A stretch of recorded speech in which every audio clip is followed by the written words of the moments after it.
All right, here we go with 10.1 notes, comparing two proportions.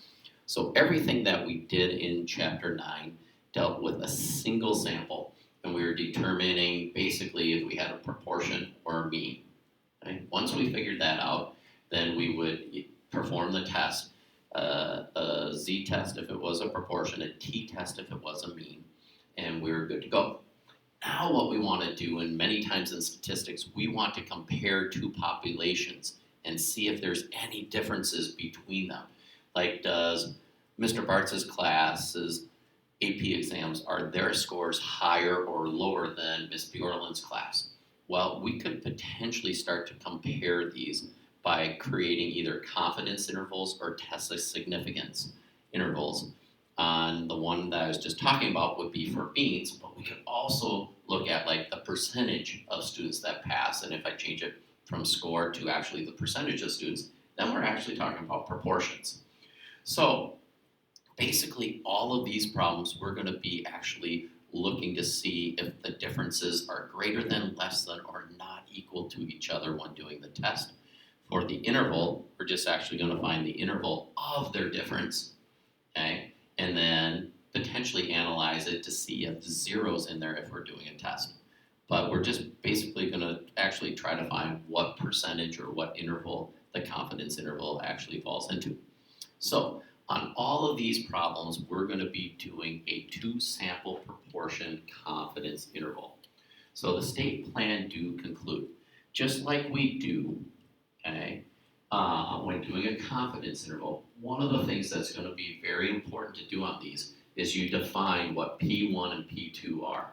What are your actual two proportions? And then state what type of interval you want to find. Say, for instance, a 90% confidence interval for the true population.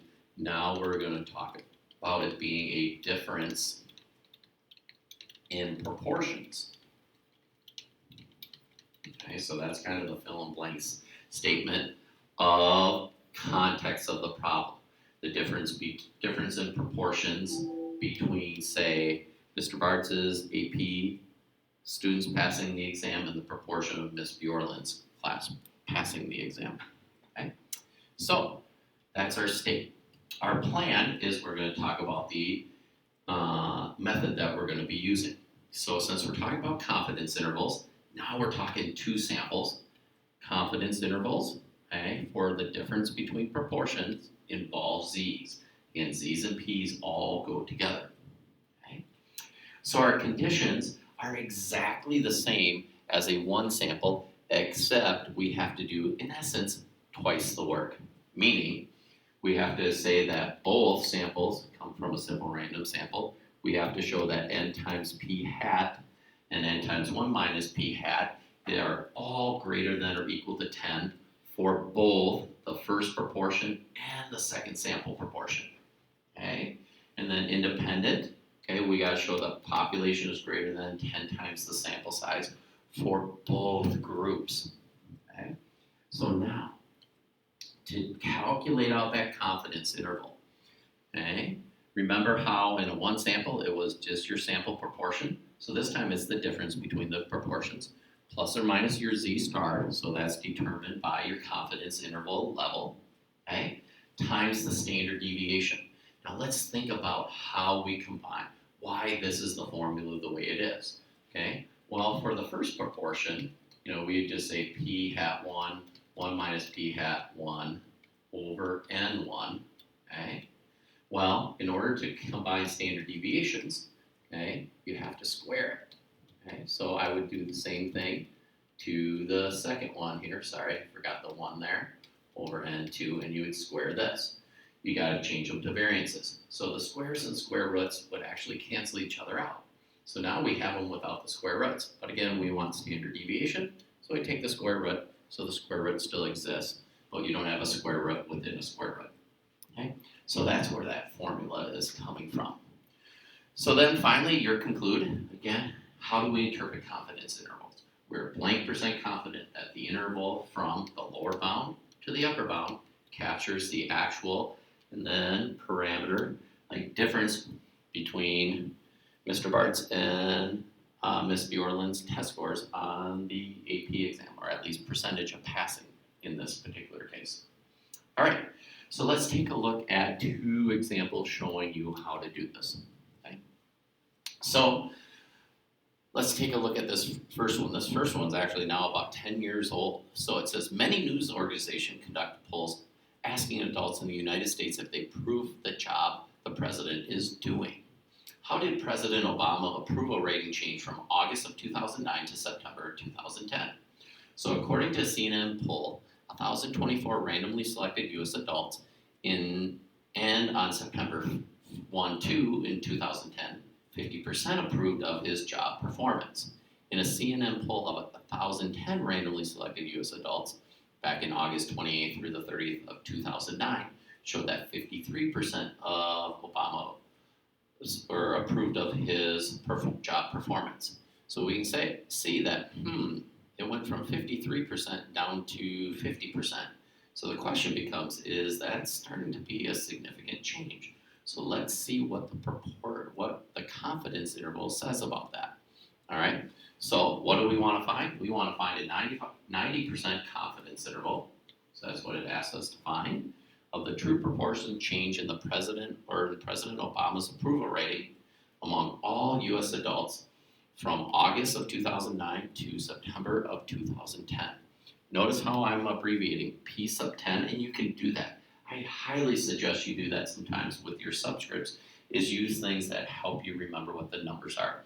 So P sub 10 is 2010 approval proportion, while P of 09 is the 2009 approval proportion. All right, so now the plan. Again, it's just twice the work.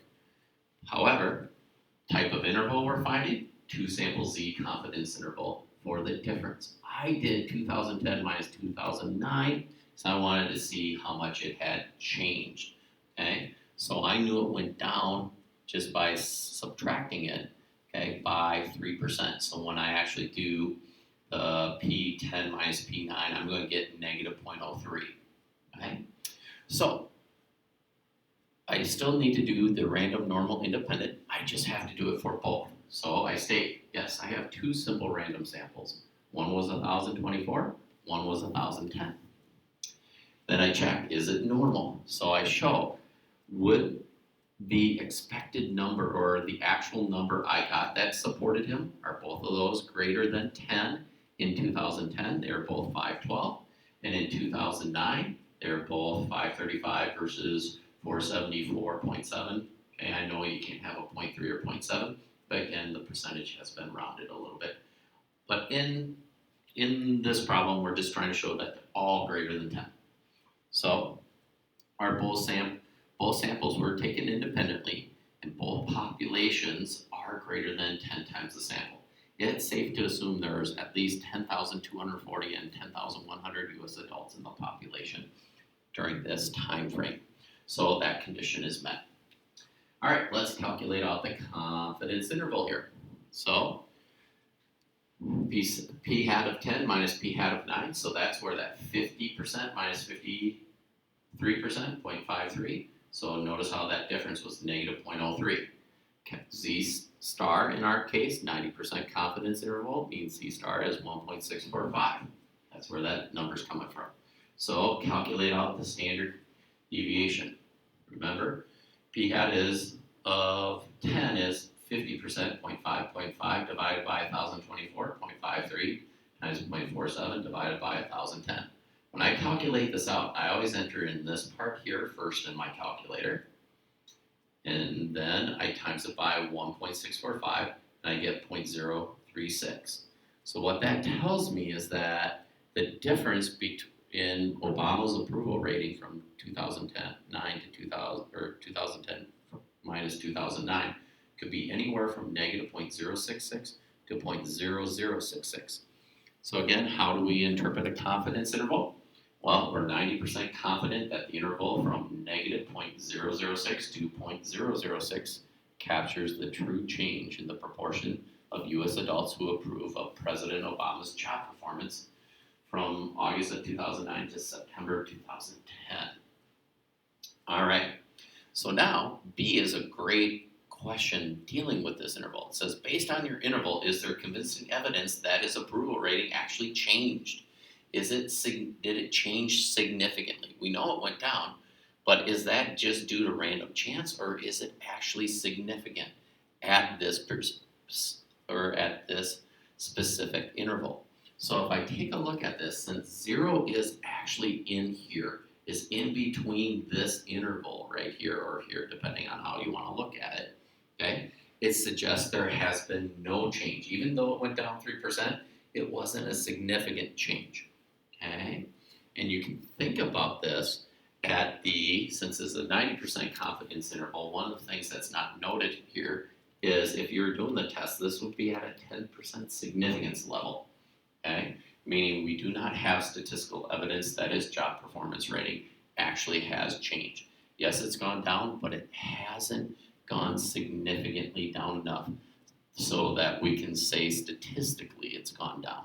That's the important key. All right, let's take a look at number 2. Same process, just a different problem here. So it says here, are teens or adults more likely to go online daily? Well, you guys are going online quite a bit these days. So it says the Pew Internet and American Life Project asked a random sample of 800 teens and a separate random sample of 2,253 adults how often they use the internet. In these two surveys, 63% of teens and 68% of adults say they go online every day. I'm guessing that's probably up into the 90% in these days. So it says construct and interpret a 95% confidence interval. So again, what do we want to find? We want to find a 95% confidence interval for the true difference in proportion between teens and adults who go online every day. So I use P of T for teens, P of A for the proportion of adults. So again, my plan, as you can see, I like to color code this, it makes it kind of easy. So we're going to construct a 2-sample Z confidence interval for the difference. I did teen minus adult. You could do adult minus teen, okay? The only difference between your interval and my interval is the numbers are going to flip and change sign, potentially, okay? Meaning, well, it will. Anyway, so when we talk about random, okay, do we have 2 simple random samples? Yep, we had a simple random sample of 800 teens, simple random sample of 2,253 adults. Is it normal? So show that basically the number of teens we surveyed, 504 and 296, that said yes and no being online, and adults, okay, 1532 and 721 were both greater than or equal to 10. Again, both samples are taken independently, and both populations are greater than 10 times their samples. There's at least 8,000 teens and 22,530 adults in our population. All right, so we now calculate out this one confidence interval, okay?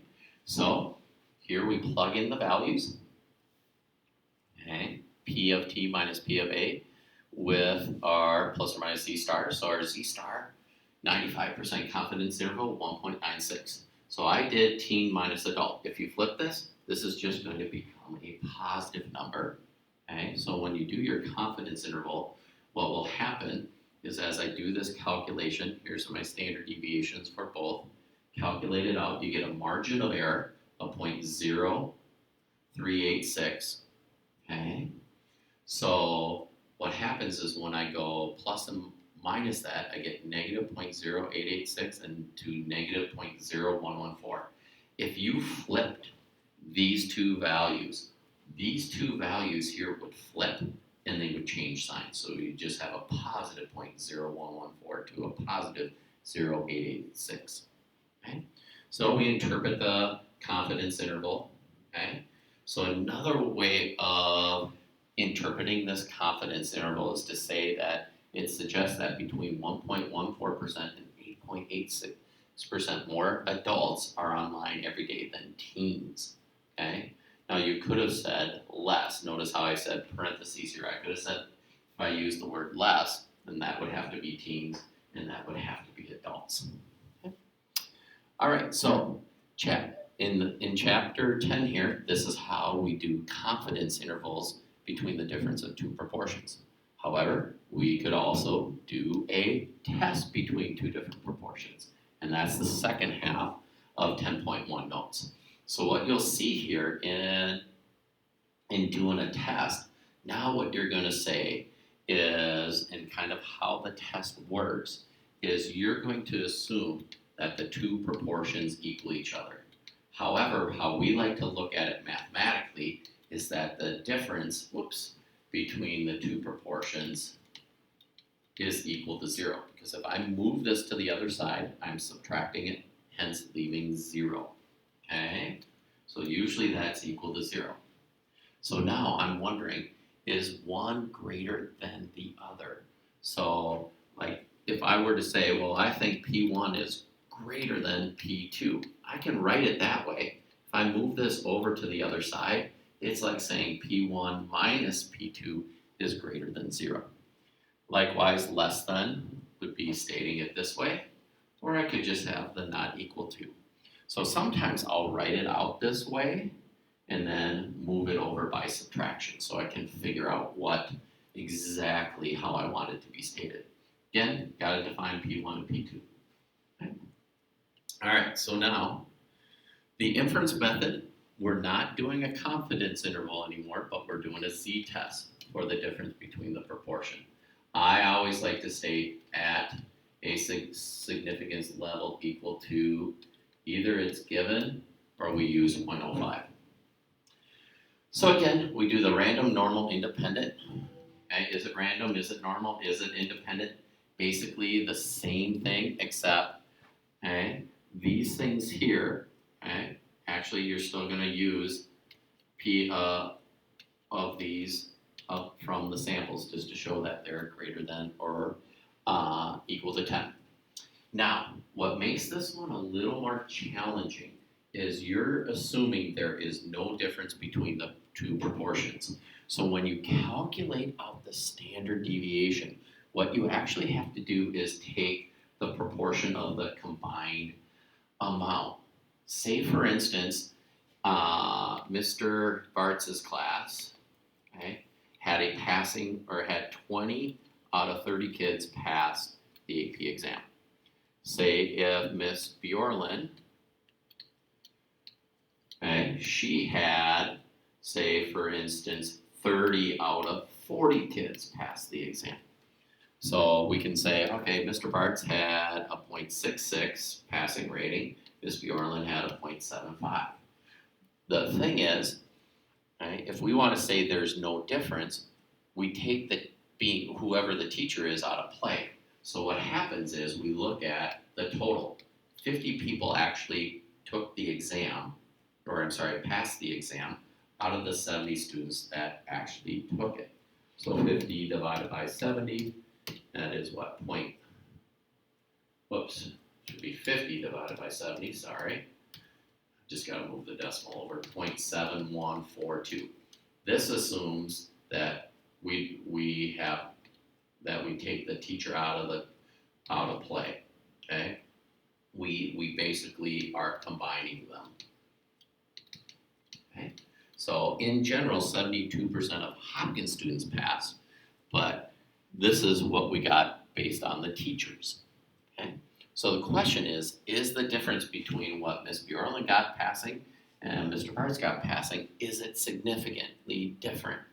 So you plug in their differences here, minus 0, so it's basically the difference between their proportions divided by the standard deviation. But notice how it's the combined. So you're using this value here in all of the spots down here in the standard deviation. N1 and N2 represent their respective samples. So it'd be like 30 students from Mr. Bartz and 40 students from Ms. Bjorlin. So now, for the conclusion, again, we interpret the p-value in the context of the problem, decide whether we reject or fail to reject, and then, of course, we make the conclusion. Okay. All right, so let's take a look at one more example. I'm just going to do one last one because the very last example in this notes isn't always the greatest example. So let's take a look at this one. Are teenagers going deaf? What? All right, in a study of 3,000 randomly selected teenagers in 1988 to 1994, Mr. Bartz was in high school during that time, by the way, 15% showed some hearing loss. In a similar study, 1,800 teenagers in 2005 and 2006, 19.5% showed some hearing loss. Do these data give convincing evidence that the proportion of all teens with hearing loss has actually gone up? So going from 15% to 19%, is that a significant increase? Okay? So that's what we want to try to figure out. So I need to define P1 and P2. So P1 I defined as the proportion with hearing loss in 2005, 2006. Proportion 2 is then in 88, 94. So when I subtract these two, I'm going to get a positive result. That's why I went that route. So the null hypothesis assumes that they're equal to each other. So again, if I move that P2 to the other side, it's like saying P1 minus P2 equals 0. I'm assuming or trying to show that, hey, the hearing loss in 2005-06 is greater than it was in 88-94. So if I move that to the other side, it's by subtraction. I'm doing a greater than test. Okay? So we're going to do a 2-sample z-test for the difference in the proportion. Again, since significance level is not stated at the 5% level. Okay? So I go through my steps. We have 2 simple random samples of teens, one at 3,000, one at 1,800.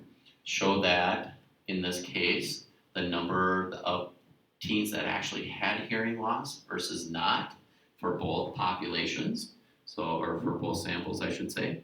351 is greater than 10, and 1449 was greater than 10, and the other sample is 450 and 2550. All of them greater than or equal to 10, check, check, check, check, check. That's all good. Both samples were taken independently. One should influence the other, and just show that the population is greater than 10 times the sample. And that should be the case. We should have had at least 30,000 teens in that time frame in 88 to 94, and more than 18,000 in 2005 and 2006. All right, so let's calculate this out. Let's calculate out the z-score, okay, and figure out the p-value. So the difference between the two proportions, as you can see right here in the top, that's where that 0.045% is coming from. 4.5% as a decimal, 0.045. Now I need to calculate out the standard deviation. I got to do the combined. So we had 351 out of 1,800 students that actually experienced hearing loss and then in 2005, 2006, we had 450 students out of 3,000 that had some sort of hearing loss. So we combined them together. So if it didn't matter what population they came from, we would expect to have 0.167, or about 16.7% of teens in general to have experienced some sort of hearing loss, if it didn't matter what time frame they came from. So this is the value I plug in for my standard deviation form. So I calculate out the standard deviation, I get 0.011 divided, and I get a z-score 4.09. That's a very high or a z-score. So when I do normal CDF, and just to kind of show you again with this normal CDF, if I plug in 4.09 and upper of 99, mean 0.1, paste that in, calculate it out. Yeah, look at that, 2.15 e to the -5th. So that means I got to move that decimal over 5 spots. That's going to happen when you get very large z-scores sometimes, because your p-value is going to be really, really, really, really, really small. So in this particular case, we would state what our p-value means in the context of the problem. So our result, or one more extreme, is only going to occur 0.002% of the time if the difference between the proportions was actually 0, or if there was no difference between the proportions, which would be another way you could phrase it. So since our p-value is less than 5%, we're rejecting it, meaning we do have statistical evidence that the proportion of all teens with hearing loss has actually increased from 1988 through 94 to that of 2005 and 2006. All right, so hopefully these examples will help you to do confidence intervals and test the significance for the difference of two proportions.